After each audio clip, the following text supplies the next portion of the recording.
Ayan, mga kabla. I-open ko yan. Ayan. Tapos, ganyan.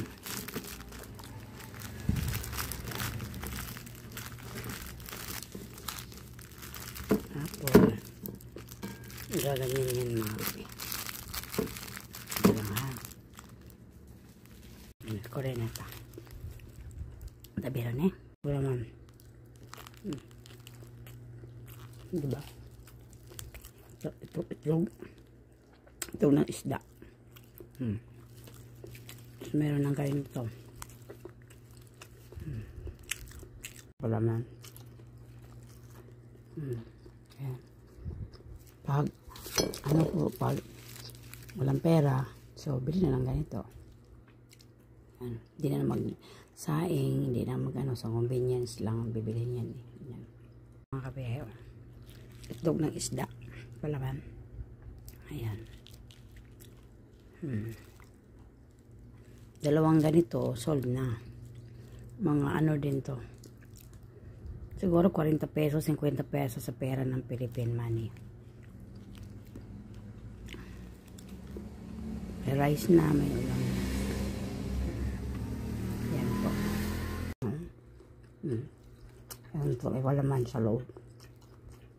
So guys, tanggalin natin yan. Binigiri po tawag ko guys. Kanin po to guys. Kanin, ayan o, kanin o. Kanin na yan. Tumulong ng kanin yan kasi mahal ang bigas dito sa Japan. So yun na lang namin. Tapos hindi na magsaing. So ayan po guys.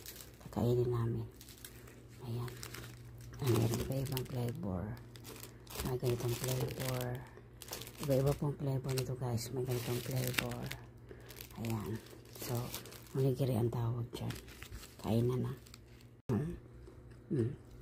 Ayan po. Wala man sa loob. So guys, tanggalin natin yan.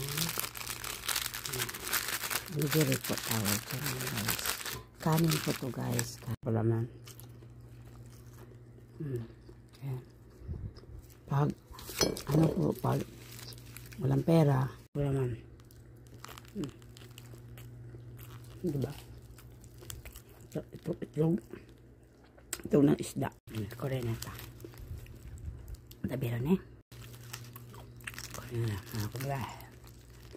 I-open ko yan. Mga kabeho.